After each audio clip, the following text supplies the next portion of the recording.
I'm just going to give it a few more minutes. I know we said we were going to start at 5, but there's probably people getting off work, running through McDonald's to get a Diet Coke, and heading over here. So about 3 more minutes.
You want to pass that?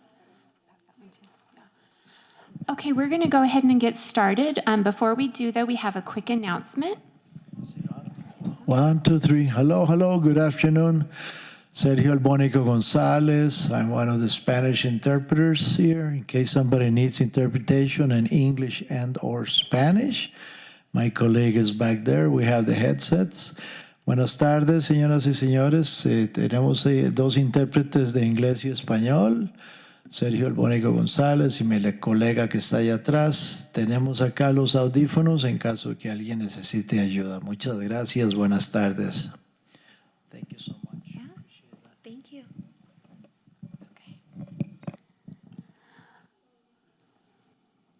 Okay, all right, we're going to go ahead and get started. Thank you all for coming today. We really appreciate that you took the time to come out to give us this input.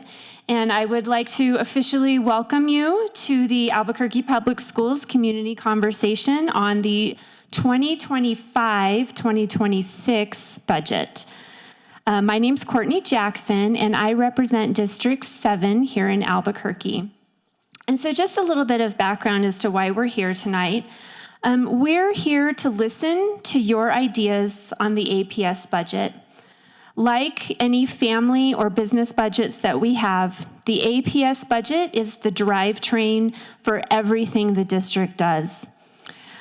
As representatives of the public, we on the board feel that it is our biggest responsibility to make certain that we know what you, our customers, think. Our customers at APS are not only the parents, it's the students and the taxpayers as well.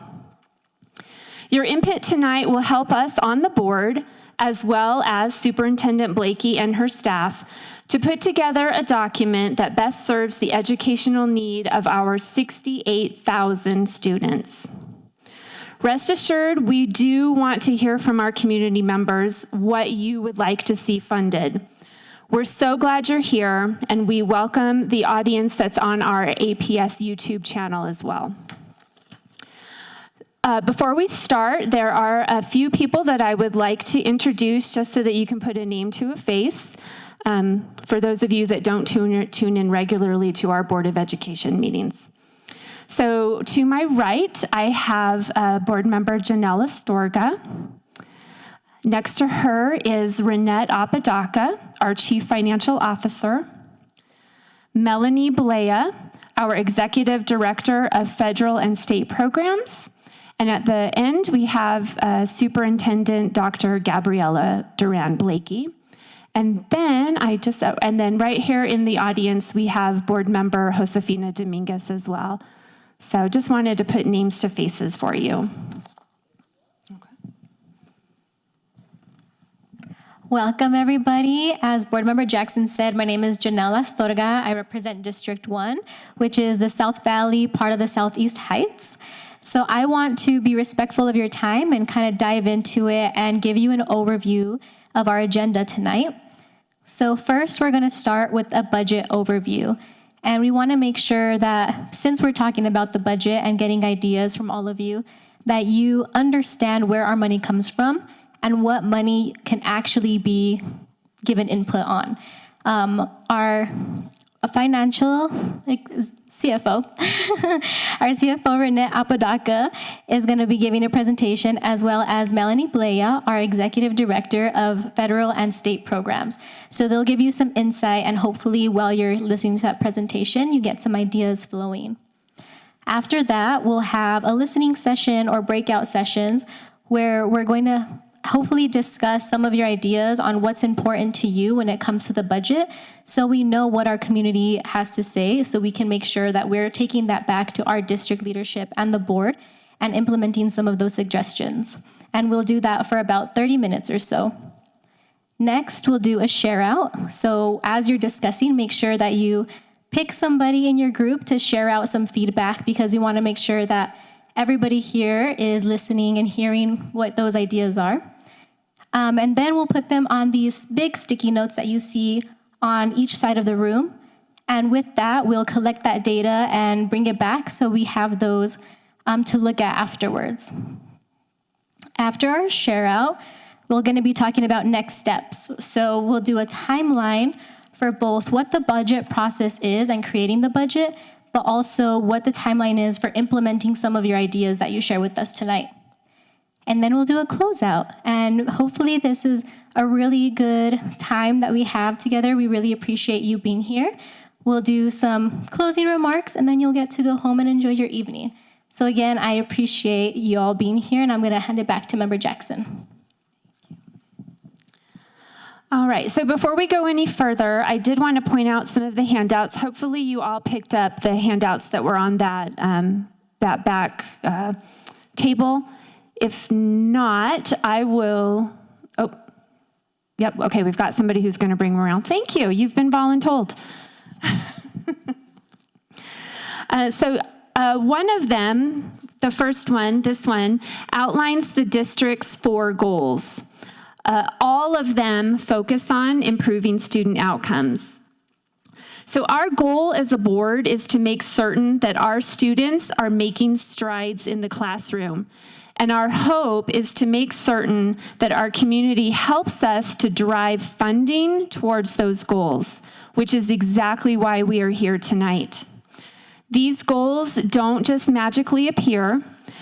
You, the community, has guided us as we create them. You've also guided us on the guardrails, which are on the backside of that document. The guardrails are essentially a set of standards that govern how we reach the goals. We see these measures as critical, just as critical as the goals themselves. And I do want to emphasize that the goals and the guardrails, because we have those, these are a watershed change in how we operate at APS. The board supports them, I know the superintendent supports them, and I'm confident that the community supports them as well. The second handout we have is 2-sided, and it gives a little bit more detail on the budget. So it's this one with the New Mexico on it. It gives more detail about the budget and some of the funding that APS gets, along with a variety of the sources. And then the third handout is taken from the survey that hopefully some of you have seen and maybe taken the time to fill out. There's a survey online right now. But it talks about our budget, and it lists some of the priorities that we want you to think about as we're ranking budget components. So with that, I would like to introduce Dr. Gabriella Blakey to say a few words. Thank you. And thank you everyone for being here this evening. I have been the superintendent since July 1st, so just a few months. But I can tell you this, we are working very hard at aligning APS to our community's vision for our schools and the goals that were outlined by Board Member Jackson. It is a long process, but it is a good one. This timeline is vastly different based on last year's feedback at budget, that the feedback was taken in March. So we have changed this to do it now in October in hopes that we get more feedback before we actually start the budget process. So what you're doing tonight is central to moving our schools forward. We want our budget process to be open, and that's why I look forward to hearing all of the ideas that you bring forward this evening. And here's our bottom line. Everything we are doing, everything is tied to student outcomes. That starts with our budget, because that drives all we do each and every day, regardless of the time of year. And that's why we are coming to you this evening. We want you to help us in this effort, and your ideas will do just that for us. It will accentuate our push to improve our student outcomes at APS. I will hand this back to Secretary Astorga, but if you get nothing more out of tonight, please know that we are very grateful for your feedback and your presence with us. Thank you, Superintendent Blakey. So now we're actually going to get into some of the budget stuff. I know that's what's important tonight. So just some points for you all. APS during the school year has a $2.1 billion budget. So obviously this is a very intricate process that we have to go through to make sure everything is where it's supposed to be. One thing to know also is we won't be able to implement every single one of your suggestions because we do have funding that comes with strings attached from our funders, mostly from the state and federal governments. So you'll hear more about that in a little bit. But that being said, there is a pot of money that you do have some influence on, as you should, as taxpayers. So we want to make sure that those are being implemented to the best of our abilities. Since the budget is so big, we won't be able to discuss every single budget detail tonight, but two of our experts, Rene Apodaca, our Chief Financial Officer, and Melanie Blea, our Executive Director of Federal and State Programs, are here to give you a little bit of background on how our budget is built and where the money comes from. So I'll pass it to them. Thank you. So, welcome everyone. Thank you for taking time to attend the APS Budget Listening Tour. The APS billion-dollar budget process goes through different stages until it is actually presented and approved by the Board of Education in May of each year. However, the most important stage is obtaining community input. The Finance Department is dedicated to listening to the community because all of you provide insights into local needs that help the district with the budget allocations that align with actual priorities and concerns. As mentioned, the APS budget this year is about $2.1 billion, and about $1 billion of this is capital. Building or renovating schools, maintaining schools, and we cannot use capital money for operational expenses. Similar, we can't use transportation funds or food and nutrition funds for any expenses other than transportation or food. The budget process goes through different stages. As a matter of fact, we're working on it now by gathering data on previous budgets, enrollment numbers, staffing levels, and reviewing, of course, our funding sources. Every school and every department in APS must create a budget. And we have a team in APS Finance Department that helps them do that. Schools create their budgets in collaboration with their instructional councils, leadership in the district, and of course, finance. Later in the school year, we will present this budget to our school board before this budget can go to the state public education department. It must be approved by the board. Next slide. Sources of funding. We have 3 primary sources of funding that cover the cost of operating the district. The first one is state funding. The State Equalization Guarantee, also known as SEG funding, is a funding mechanism designed to provide funding to the school districts in the state. The funding for APS is based on the SEG formula that takes into account our enrollment, funding units such as special education needs, and supplemental adjustments such as bilingual education or at-risk students. A key point in the formula is what we call the unit value, which is determined by the state. It represents the dollar allocated and is calculated every year. In essence, the unit value can fluctuate and has a huge bearing on how much funding we get from the legislature every year. Our legislative session begins in January and will last 2 months. One reason we're meeting on this fiscal year 26 budget at this time is to get ahead of the game. Once we get your thoughts on priorities, concerns, we can use that information to align our resources. Of course, much of our SEG funding is already spoken for because it does cover fixed costs, such as personnel, such as principals, teachers, education assistants, custodians, and often other costs that sometimes aren't fixed. The cost of running things like that seem to just be going up and up every year. We also have federal and state funding and grants. Dr. Melanie Blea will talk more about this in a bit.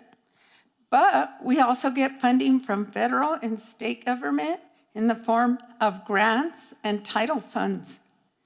We also take that money into account as we build our budget.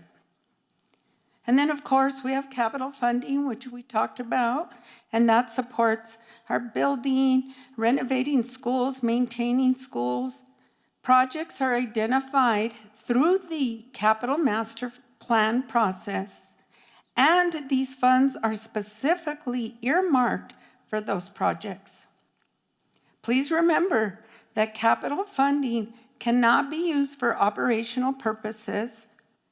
In other words, we can't take money from a school rebuilding project and use it to fund extra teachers. Next slide, please, school budgets. We often are asked how money gets to schools. I'm going to give you a quick synopsis of how this happens. First of all, there's no one-size-fits-all for each school and how it's funded. Of course, we have some basics. We have a standard school, meaning every school is going to have a principal. They're going to have a secretary. They're going to have a custodian. And then from there, depending on enrollment, we allocate teachers, educational assistants, nurses, counselors, librarians. I can't emphasize this enough. Enrollment is a key determining how much a school is funded.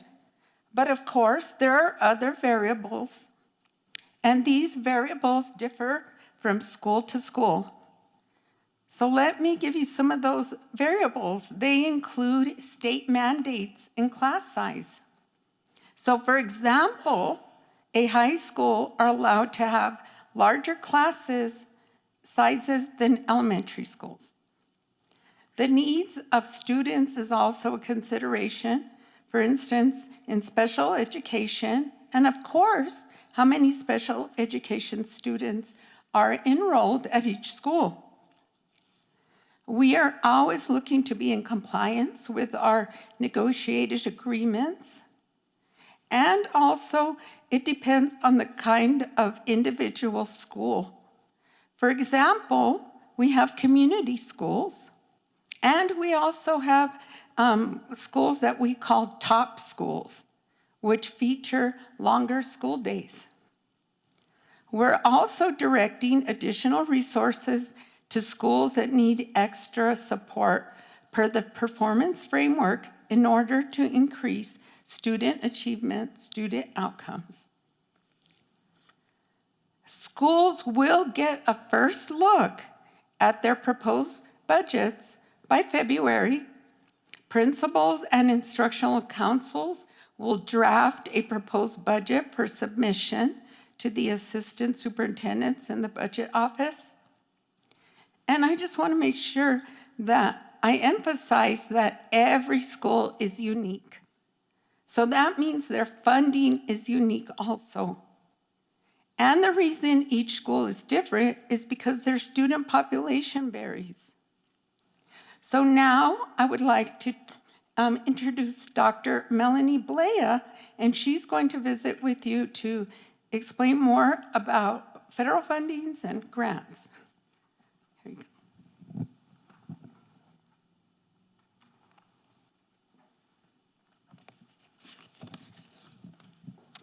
All right, good afternoon, good evening.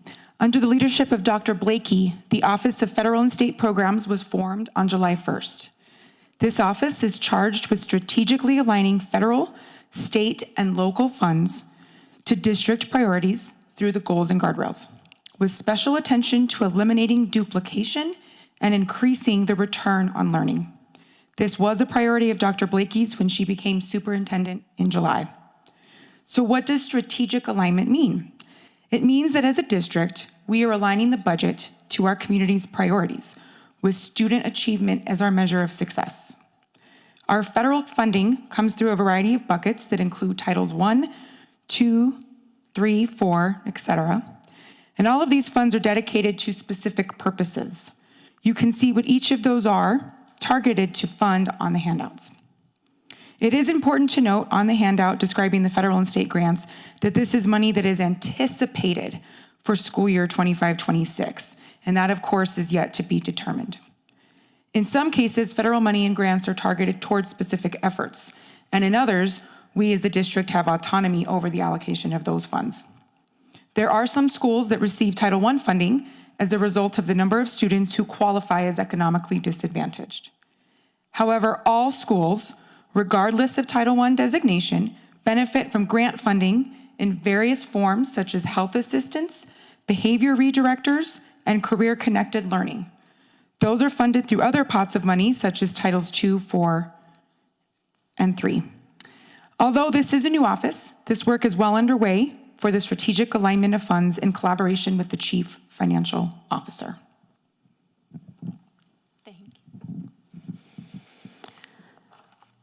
Okay, do we need to take a minute and take that all in? Thank you, Renette, Melanie, and your teams. It really is a complex process to put this budget together, and I hope that 20,000-foot view really helped to get you a sense of that. So now we're going to move to the fun part. This is where we're going to do our breakout sessions. So we did not create tables for you guys. We figured you could create your own groups. But what you're going to see around the tables is that you have sticky notes and pens. And then as Secretary Astorga mentioned earlier, we do have bigger pads around the room. So what we want you to do is we're going to take about, 20 minutes? We'll see how it goes. We're free-flowing right now, but about 20 minutes, we're going to let you guys discuss in groups. On one sticky note, we want you to discuss what your top 3 priorities are, what you think the budget, what the district should consider when putting together the 2025-2026 budget. And again, one of your handouts gives you some options that you can consider, and it's exactly like what you will see in our online survey. On another sticky note, we would like you to write what your 3 lowest priorities are, or areas where you think we can save money when we're considering next year's budget. Then on a third sticky note, we would like you to write down any concerns you have about how the district budget is created or executed. Once everyone has finished at your group with your thoughts, we're going to ask you to share your thoughts with your neighbor or with your group. And board members will be around, and members of the administration will be around to listen to your conversations. For those of you who are watching on YouTube, we're asking you to please scan the QR codes on the slide so that you can share from home what your top 3 priorities are, what your 3 lowest priorities are, and what your concerns are. So it is 5:30 exactly, so we'll give you about 20 minutes to discuss.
I'm just going to give a 3-minute warning.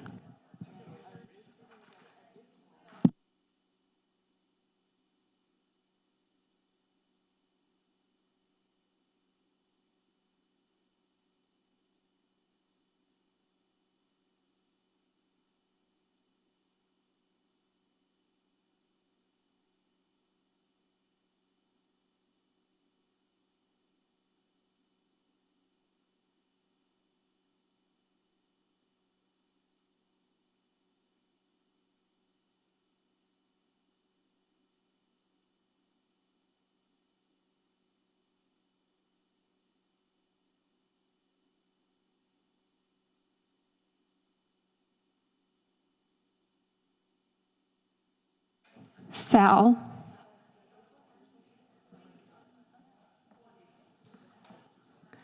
Oh, can you bump back the slides real quick to the APS budget, the basic slide that has the pie chart?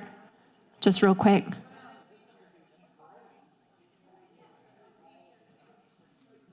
Perfect, thank you.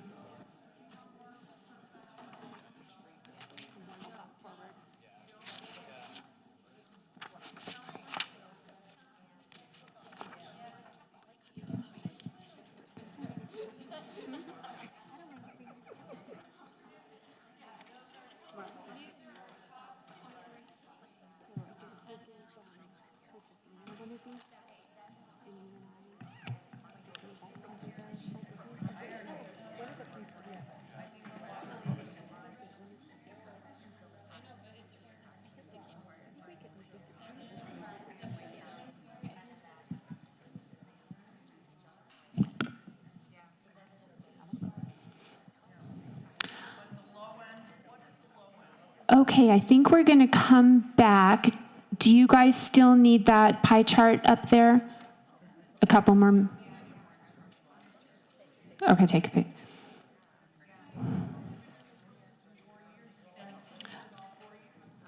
You know what? Okay, we're just going to leave it there for now, and then we'll bump forward in a minute. Okay. Board Member Dominguez. Josefina. Board Member Dominguez. Can you help us with microphones?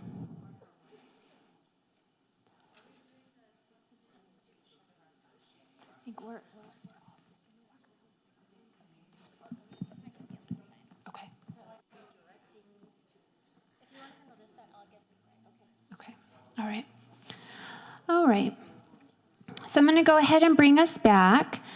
Hopefully, you guys have all had a nice opportunity to discuss. I know that as we've walked around the room, we've been hearing some good discussion. So now we're going to ask each of the groups to share some key points and feedback.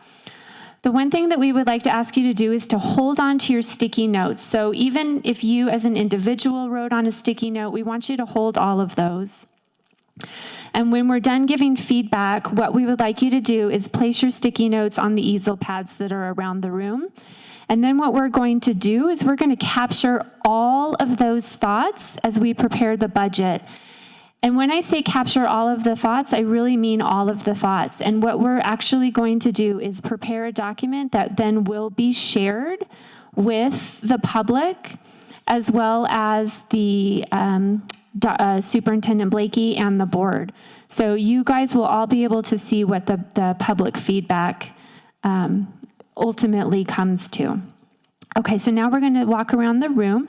So who would like to start? I think the Double Eagle group would like to start.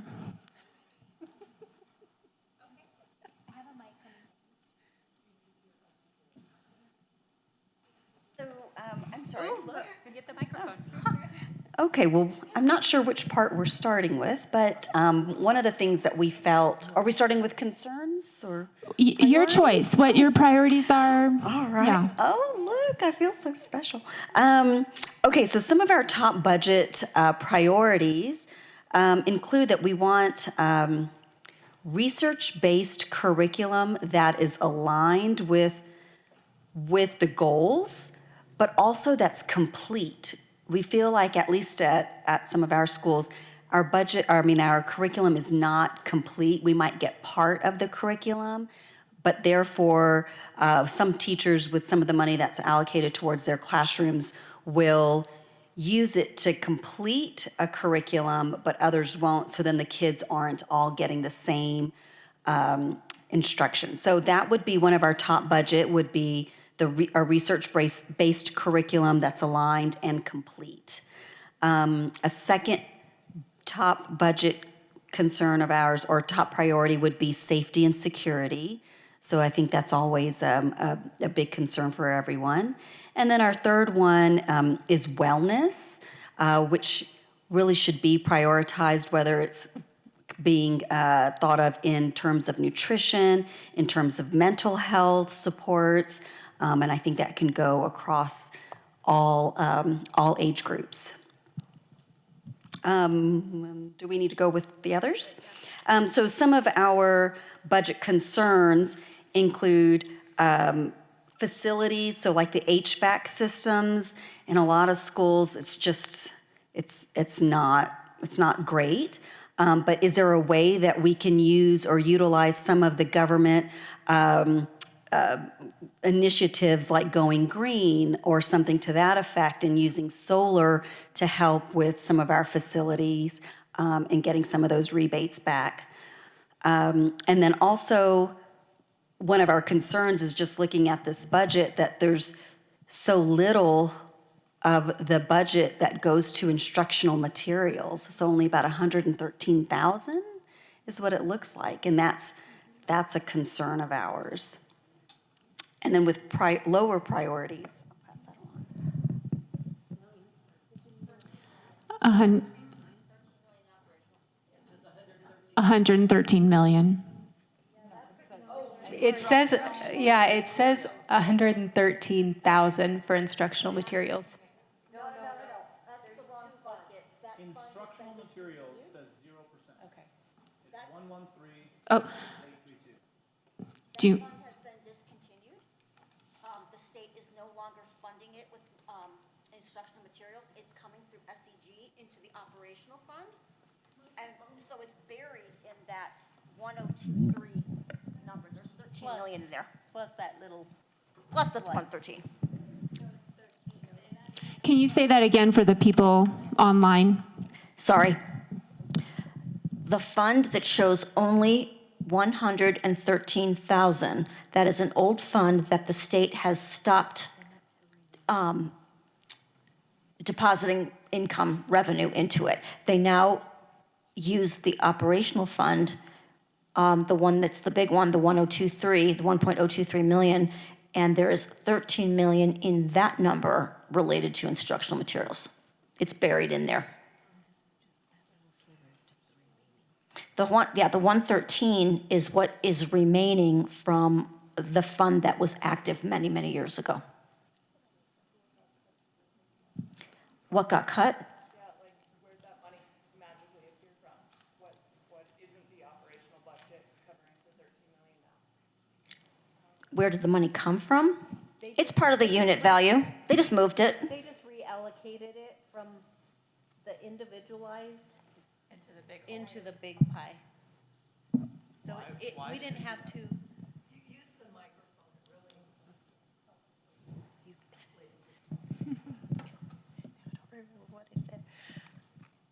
That little sliver is just the remaining of where they used to fund it from. So it's not that they've taken anything away. Now, instead of it going into that little sliver, it goes into the big pot. So we still have 13 million, which used to be in that little sliver, but is now in the big sliver.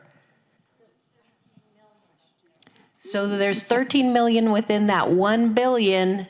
So see the blue operational funds right here, where it says 1.03 billion and then 48%. In that blue sliver, 13 million of that 1 billion is instructional material. So I have a question. Is that then restricted? So meaning, you know how you guys were talking about earlier that some of these monies can't be moved, we can't really do anything with? Does that mean that that 13 million is restricted specifically for instructional materials? Is it part of the SCG above the line? Yes, so it's not restricted because anything above the line is not specifically earmarked for something. Okay, so then that part of that money could then be changed and used for other operational expenses. Correct. Correct. Because it's part of that formula, that SCG. Okay. Okay, so in theory, it may not be 13 million then that actually goes to instructional materials. It might be More or 2 million or less. something like that, or more. Okay. Okay, well, I feel like, again, maybe that just needs to be more prioritized or something. Okay. We've taken our time, so I can pass on to another group. We'll come back. You guys gave some of your priorities. We'll make sure we circle back if we have time. Okay. Okay, who wants to go next? I'd like to go next. Fantastic. Hi. Hi. So over here, one of our top priorities that we discussed was having extracurricular activities. So with what you guys were saying with top schools, we have this thing called Genius Hour, and then it's added on to the school day. So you're getting these enrichment opportunities for these students, especially students that don't have the opportunity to get those types of extracurriculars at home, like going to summer camp, doing that. So a lot of that is coming through our schools. So that was something that was a top priority for us. And then another one of the top priorities was having that wellness, especially with mental health, especially for teachers, for students, just really for staff in general, having that opportunity to be able to reach out to someone when you're really struggling, especially for a lot of students within APS. I feel like sometimes students feel like they don't have a lot of resources at home, so they're coming to us, they're coming to schools, and I think it's important that we should make that a top priority as well. And then just a personal concern that I have is making sure that all of our schools are retaining teachers and having full-time teachers, because especially for me, I'm a new teacher at Hawthorne. I'm trying to learn everything, figure out everything, and I want to stay at this school, but if funding is not coming in, there's a good chance that I might have to get split with another school and do twice as much work to make sure that all of the students are getting the education that they need. And I want to make sure that all students get that full-time one-on-one with every, subject and teacher. So that's what I have to say.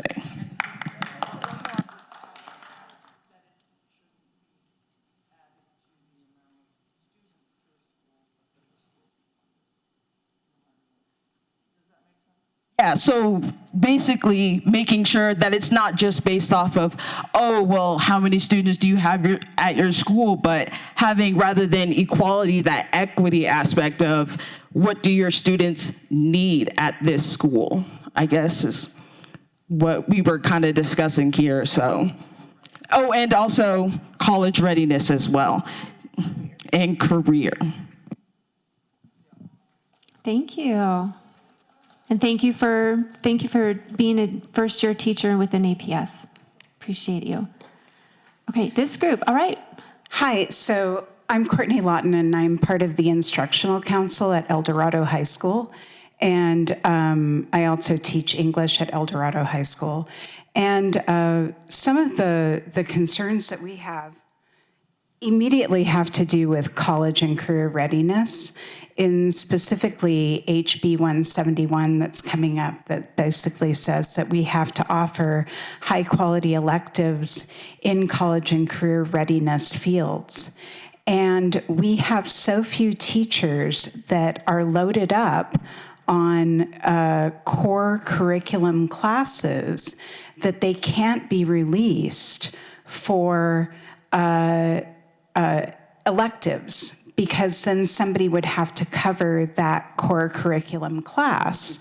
And so we're going to have a hard time, not only at El Dorado, but also at Highland and Albuquerque High and West Mesa, trying to address these needs of HB 171 because we don't have enough teachers because of the FTE funding requirements for each position. And so, like, we're running into this wall and we don't know how to solve that. Like, practically at the school, we can't figure out how to solve it. The next thing that we need is grants for high-quality professional development. I'm a fellow of Harvard Project Zero. I worked with the Mandela International Magnet School in Santa Fe, and we had a private foundation that funded our grants so that we could become a Harvard Project Zero school. I can't find a grant that would fund that for, my cohort group of schools for ELDO. And so that's a problem. And then also we are facing wellness problems at our school. We don't have a family counselor anymore. We have kids who are in crisis, and guidance counselors aren't there to address that. So we need to use that Medicaid funding to, I don't know if that's what funds, counselors and mental health, but we're really struggling. And they appointed a retired cop to run our wellness room. The wellness room isn't there for policing students, it's there for students who are in mental health crisis. So anyway, that's what we have to say. Thank you. And go Eagles. Okay, who's next? And go Bears, sorry.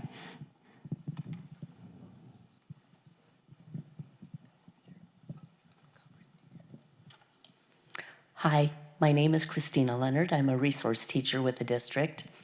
And the thing that I feel we really need is to address wellness and students in crisis, because every school, especially the elementary schools, have several students in crisis who are not ready to learn.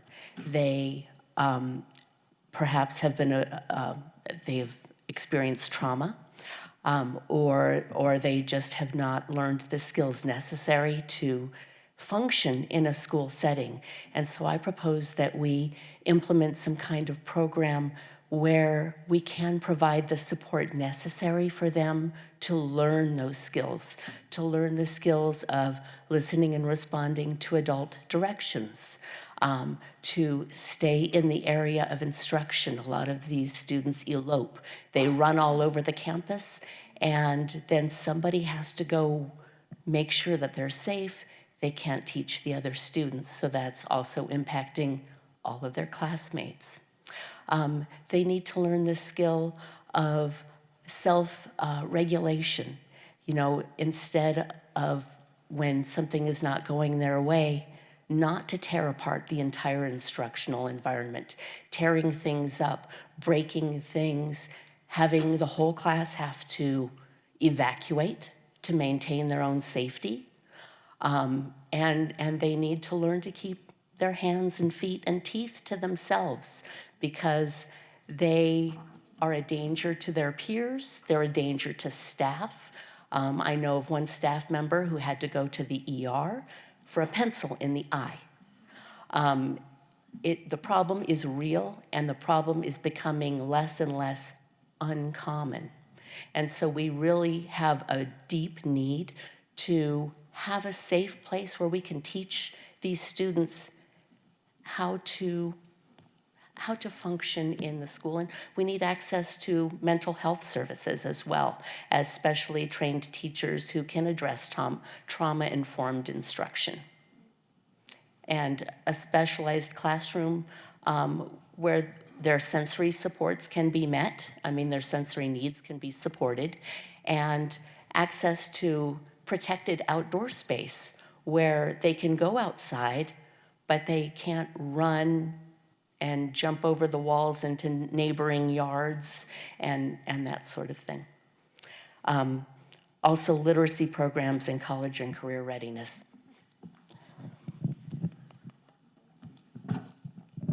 Thank you. Did we miss any groups? Were you part of that group? Were you your own group? Oh, you were with that group. Okay. All right. Just wanted to make sure. I think you guys were kind of talking a little bit. Do you have anything you want to share? I'll put you on the spot. Sorry. Hi, my name is Nikki Baum. I am a parent of a high schooler, middle schooler, and in 2 elementary schools, but I'm also a community coordinator at Marie Hughes Elementary School. Some of the conversations that we had, it's kind of all the same. One thing I learned from Julianne last year is all these are priorities, right? We can't cut one without looking at the other.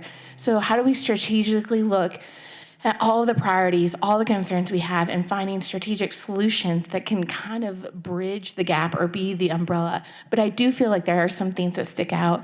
Wellness is one of those things, mental health, but also teachers. If we can invest in the teachers having an extended day, for they to have the professional development, for them to learn and build in relationships, trusting relationships with the parents, that then also develop trusting relationships with the students, we can start bridging some gaps that we see in the family to home or the family to school relationships. School is extending beyond the 4 walls of our buildings. It goes into the home. So how can we find solutions? Again, I think that goes to extended day for teachers. They're already doing 8-hour work, but they're only getting paid in 6.5 hours in their salary. So how do we do that? And that comes with professional development. When you have an extended day, you have professional development coming in. So I do feel like there's an umbrella strategy for that. And I wouldn't be doing my job if I didn't say that I think community school coordinators are key, and community schools are key to this because they do bring in these aspects, looking for career college readiness.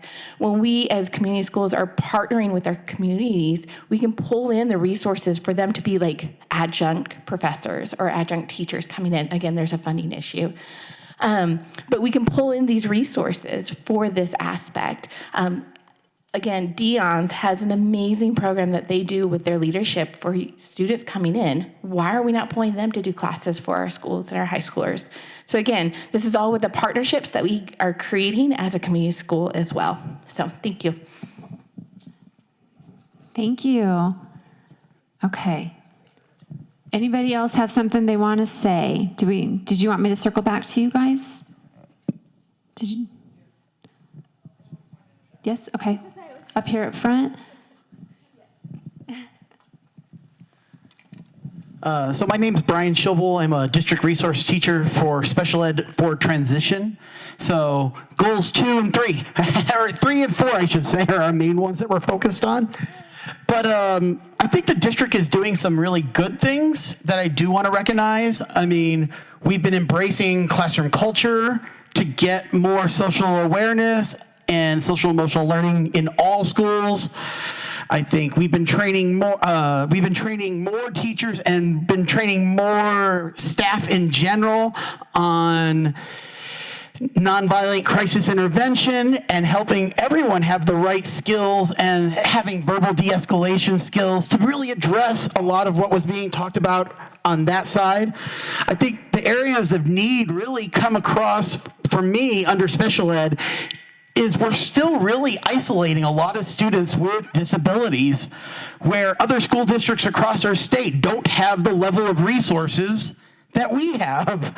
We have probably the largest sliver of money up there for our schools than other schools across the state.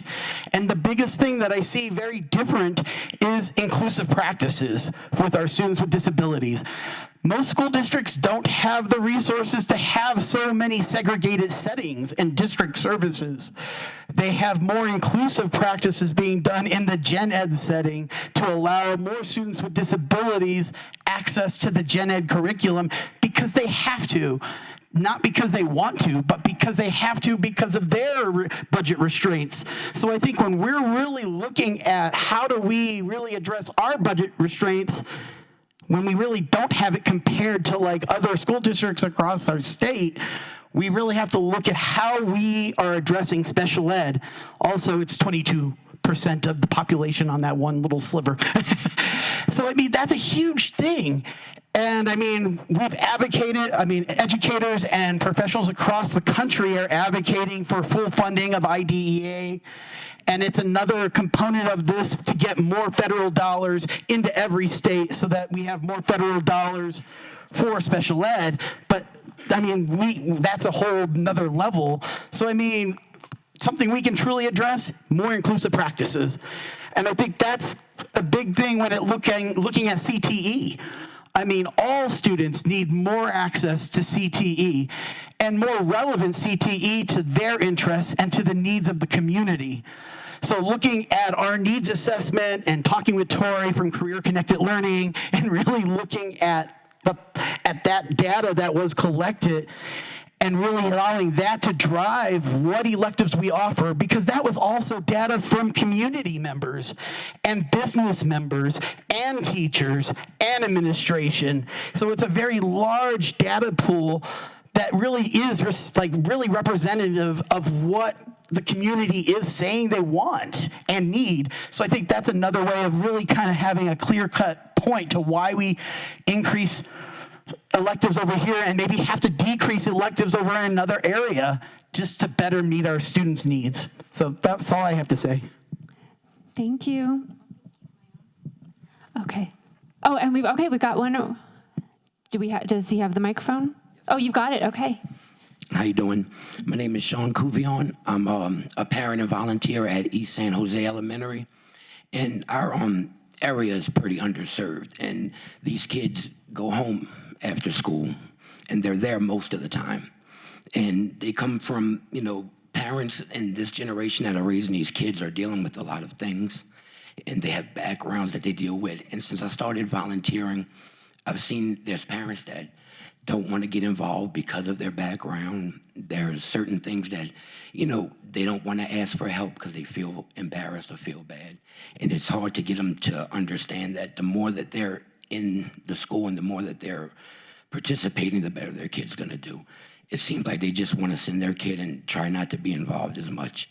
And I'm actually from Louisiana. We've been here about 12 years, and the school system is so much different, and in my opinion, better here than it is back home. And I actually, from my volunteering, the principal and a couple of the teachers asked me if I would be interested in seeing about teaching. So I'm actually in the fast track program at CNM to be a teacher. But when I tried to, they asked me to start volunteering as a substitute because they were so short. And when I went through Kelly Services, that's when I was informed that a charge that I had from about, 13 years ago, a drug charge, is going to stop me from being able to do that. Sorry. And it seems like that happens a lot in the neighborhood that I'm in. And I think we just need to think about what happens when the kids go home, too. And that's about it. Thank you. Thank you so much. All right. Anybody else?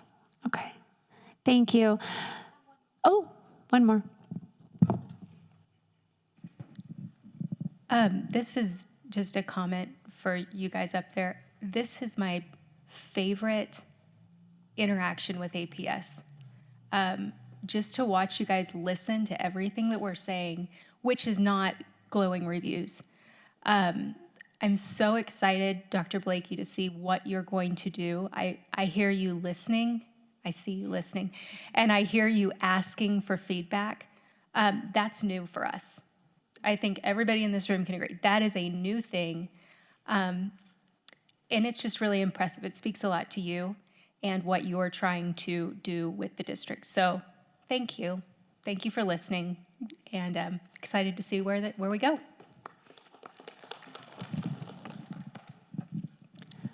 think that's a great way to wrap up. I just want to thank everyone again. Wait, let me make sure I'm in the right spot. Yeah. I want to thank everyone again for your feedback. And just again, we are going to take all of the information that you gave us tonight, as well as those of you, I did get information that we did have about 5 people using Padlet online. So we have people coming in with information from that. And what we want to know is that we are listening. We are going to email you, all of the participants here tonight, with all of the information that we have received, as well as this will go to the Board of Education for review. We're going to use this information both at the finance and the administrative and the board levels to make sure that we hone our thoughts. I'm getting there. Do you have something you want to say? Okay. It's a little bit further down in the script. I'm getting to it. Okay. We will also share this information with the school budget calls so that the information won't just be dormant. So the point I'm trying to make is that every step along the line, this information is going to be shared. And then in late April, a district-wide budget presentation will be made to the Board of Education. I just want to say before I start closing us out and telling you what to do with your sticky notes, thank you so much for being so honest and genuine with your conversations that you're having. I know sometimes it's not easy to tell district leadership what you are concerned about and what we need to work on. So I really appreciate those conversations that we heard just walking around and those that were shared out. So while I'm doing the closing, and as you're walking out, feel free to put your sticky notes on each of these pads. There's a top priority, the top concerns, top concerns and lowest priorities. So again, we want to thank you for being here tonight, and we also want to thank those who are listening on YouTube. I do want to note that APS has created an online survey that's getting great response. It includes questions on our budget, but also school schedules. So to date, we've had about 9,500 responses, which is really awesome. So I want to thank the team that has put that together, because we've been getting more and more responses on every single survey that we put out, which is really, really awesome. So thank you also to the families that are filling out the surveys. You can go onto the APS website to take the survey, or you can scan the QR code that is on the screen. The deadline to give feedback is October 29th. It will also be on the aps.edu website, and you can also reach us on Let's Talk, which is our new platform, to connect with every single one of us that you see up here. And that's a quick way to ask a question or provide a comment. And the superintendent has made it a goal of hers and her staff that each person who contacts us will get an answer within 48 hours. And we do respond, so please try it out. As community members ourselves, we know that you have plenty of things to do with your evening, and we really appreciate you spending a short time, an hour and a half, being here with us tonight. So hopefully we can continue these conversations and have bigger discussions. But again, please stay connected with us. Please keep coming, and don't forget to keep your sticky notes on the pads. Thank you.